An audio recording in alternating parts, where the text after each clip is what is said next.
হয়তো জানেন যে 13ই আগস্ট আমাদের এগেনস্টে যেটা সেলিম চৌধুরী শেখ আদার্স সবার এগেনস্টে যে আইসিসি অথবা আকসু যে নোটিস অফ চার্জ ইস্যু করেছিল সেটার 14 দিনের মধ্যে রিপ্লাই দেওয়ার একটা সময় ছিল এবং আমরা এটা আজকে দিয়েছি ফর্মালি, যেখানে আমরা চেয়ারম্যান অফ ডিসিপ্লিনারি কমিটি ওনাকে একটা কপি দিয়েছি।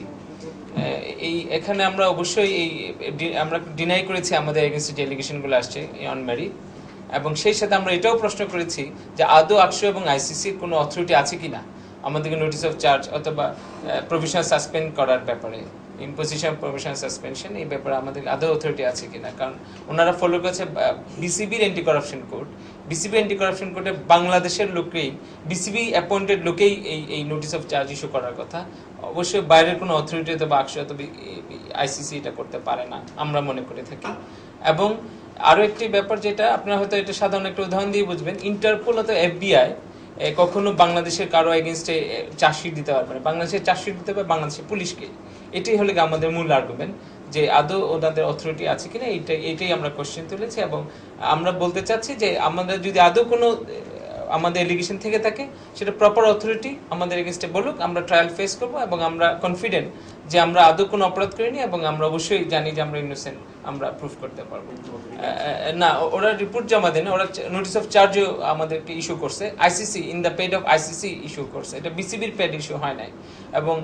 এবং এখানে যে সিগনেটরি যে ছিল সেও আইসিসির একজন অফিসিয়াল ছিল। তারা হয়তো ইনভেস্টিগেশন হেল্প করতে পারতো, সেটা নিয়ে কোনো, কিন্তু ইনভেস্টিগেশন মেইন চিফ অথরিটি থাকা উচিত ছিল বিসিবির কাছে, হেল্পিং হ্যান্ড হিসেবে ওরা থাকতে পারতো, এ নিয়ে কোনো সমস্যা ছিল না। কিন্তু আমাদের এগেনস্টে যে নোটিস অফ চার্জ মানে ফর্মাল যে চার্জ যেটা ওরা ইস্যু করেছে সেটা আইসিসির পেডেই করেছে এবং আইসিসির সিগনেচারি ছিল একজন আইসিসি অফিসিয়াল।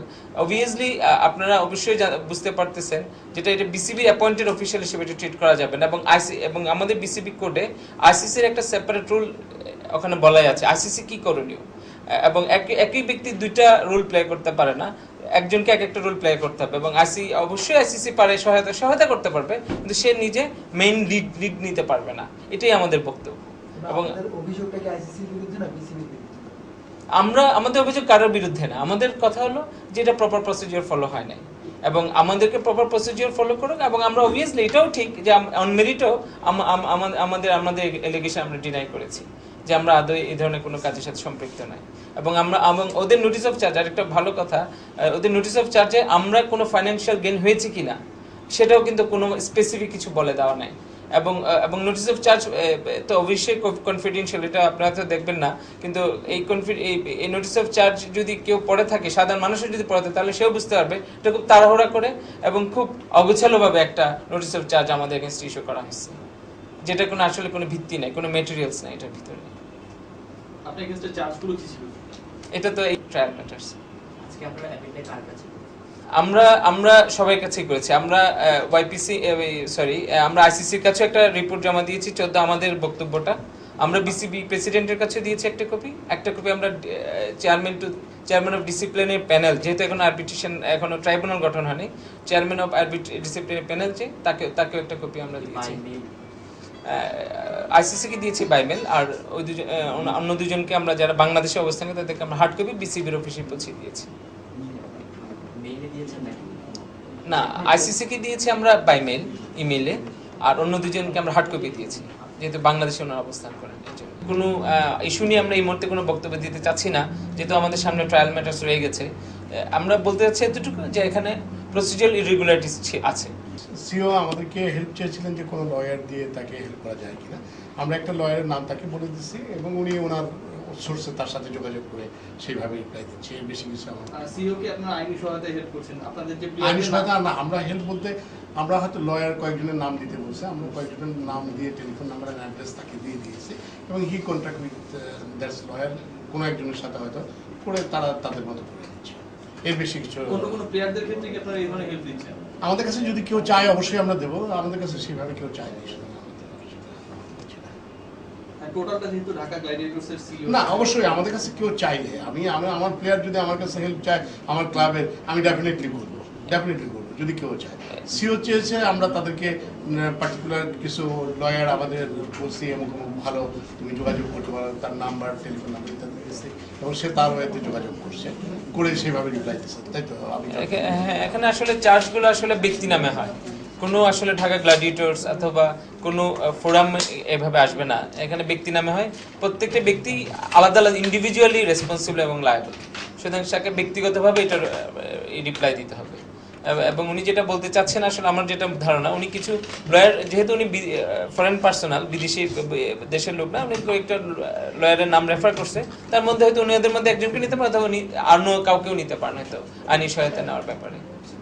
না, যেহেতু এখন ওরা ফর্মালি নোটিস অফ চার্জ দিয়েছে, আমরা তো এত ধরা হোক এই জন্য আমরা হেল্প করতে চেয়েছি, কিন্তু এই তদন্ত প্রক্রিয়া এবং এটা যে লিগ্যাল অথবা প্রসিডিউরাল ইরেগুলারিটি ছিল, এটা তো being a individual Selim Chowdhury তো শিহাব চৌধুরী এটা তো বলতে পারবে না। এটা যখন তারা নোটিস অফ চার্জ পেয়েছে, যখন ওনারা লয়ারের কনসালটেন্সি পেয়েছে, তখন ওনারা জিনিসটা ধরতে পারছে এবং ওনারা যেটা দিয়েছে অন গুড ফেইথ, অবশ্যই ভালো উদ্দেশ্যে ওনারা করতে চেয়েছিল, যে ইনভেস্টিগেশনকে হেল্প করতে চেয়েছিল না। রাইট, আমরা এখানে একটা ব্যাপার আমি আগেই বলেছি, যে এই সাসপেনশনটা হচ্ছে ব্যক্তি নামে, কিন্তু ঢাকা গ্ল্যাডিয়েটর্স কিন্তু সাসপেন্ডেড না, ঢাকা গ্ল্যাডিয়েটর এখনো খেলতে পারবে এবং ঢাকা গ্ল্যাডিয়েটর আগামী টুর্নামেন্টে পার্টিসিপেট করতে পারবে বলে আমরা মনে করে থাকি। এবং যে ব্যক্তিগতভাবে যেটা সাসপেনশনের ব্যাপার, আমরা বলছি সাসপেনশনটাও আইনগতভাবে হয় নাই, প্রসিডিউরালি হয় নাই, যেহেতু নোটিস অফ চার্জটাও প্রপারলি হয় নাই, সুতরাং সাসপেনশনটা প্রপারলি হয় নাই, সুতরাং সাসপেনশন যেহেতু অবৈধ, সুতরাং আমাদের উপর আসলে এই মুহূর্তে কোনো সাসপেনশন নেই বলে আমরা মনে করি।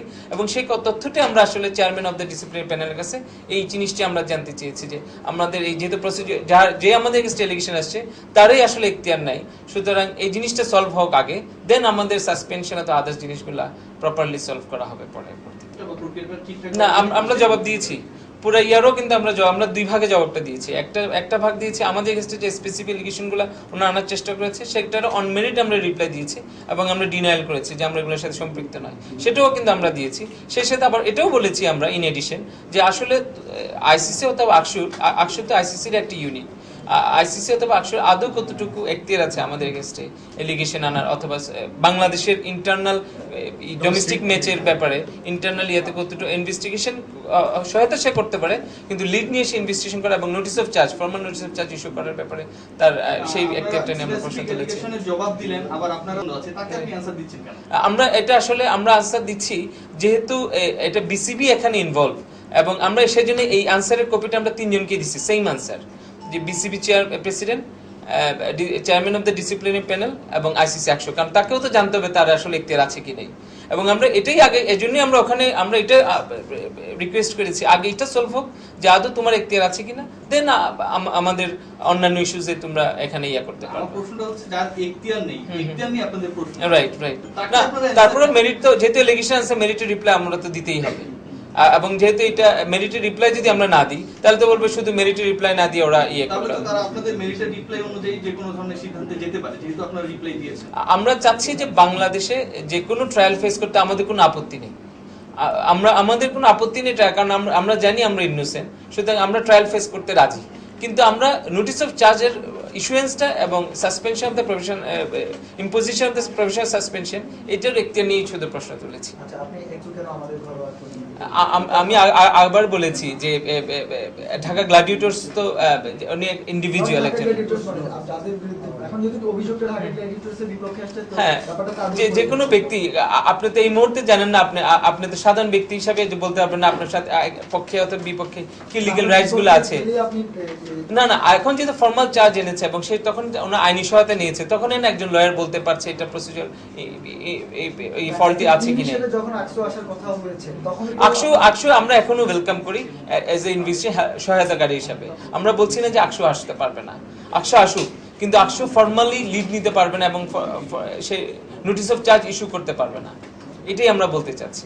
আকসু আসুক, এবং আমরা তো কাউকে আসতে বারণ করতে পারবো না এবং বারণ করছিও না, আমরা ওয়েলকাম করছি সবসময়, কিন্তু আমরা বলছি যে ওরা নোটিস অফ চার্জ ইস্যু করার অথবা প্রফেশনাল সাসপেন্ড করার, যেহেতু এটা ডোমেস্টিক ম্যাচ, আইসিসি অথবা আকসুর এখতিয়ার নাই এই ব্যাপারে, এটা বিসিবির ব্যাপার, এটা বিসিবির এখতিয়ার আছে। মানে এটা যদি বিসিবি প্যাডে হইতো তাহলে আপনাদের কোনো আপত্তি থাকতো না, সেটাও তখন দেখা যেত কি হলে কি হতো, হাইপোথেটিক্যাল। একটা বিষয় আমি একটু ক্লিয়ার হতে চাচ্ছি, সেটা হচ্ছে কি হবে না, সিদ্ধান্ত তো আইসিসি দিতে পারবে না, সিদ্ধান্ত নিবে ট্রাইব্যুনাল, না সেটাই বলছি। ট্রাইব্যুনাল প্রপারলি গঠন করা হোক এবং ট্রাইব্যুনাল ফেস করতে আমাদের কোনো আপত্তি নেই। ট্রাইব্যুনাল যদি যে সিদ্ধান্ত নিবে আমরা অবশ্যই যদি এটা যদি সঠিক হয় আমরা যদি প্রপারলি ওরা সিদ্ধান্ত নিয়ে থাকে আমরা অবশ্যই মেনে নেব, না, না, সেটা যে সিদ্ধান্তে হোক না কেন। আমি একটু বলি ট্রাইব্যুনালের এটাও এখতিয়ার আছে প্রসিডিউরাল কোনো মিস্টেক অথবা ফল্ট আছে কিনা এটা দেখারও এখতিয়ার অ্যাকর্ডিং টু বিসিবি কোড, এটাও ট্রাইব্যুনাল যাচাই বাছাই করে দেখবে। ট্রাইব্যুনাল শুধু ফ্যাক্ট যাচাই করে যে রায় দিবে তা কিন্তু না, নোটিস অফ চার্জ ইস্যু করাটা এবং প্রফেশনাল সাসপেনশন করাটা ঠিকমতো হয়েছে কিনা সেটা দেখার এখতিয়ারও ট্রাইব্যুনালের না, আছে। আমি বলছি না যে সেটা ট্রাইব্যুনাল দেখবে না, আমি বলছি ট্রাইব্যুনাল দেখার পর ধরেন একটা সিদ্ধান্ত গ্রহণ করবে, সেই সিদ্ধান্তটা আসলে আপনার মানবেন না অবশ্যই ট্রাইব্যুনাল সিদ্ধান্ত আমরা তো সবসময় বলেছি ট্রাইব্যুনাল তো যদি প্রপারলি কনস্টিটিউট হয় তা কেন মানবো না, আমরা সবসময় অবশ্যই মেনে নেব। ধন্যবাদ। আর বেশি কোশ্চেন আসলে পাওয়া যায় না, এগুলো লিগাল ইস্যুস তো এগুলো। ওকে, সকলকে ধন্যবাদ কষ্ট করে আসার জন্য। ধন্যবাদ।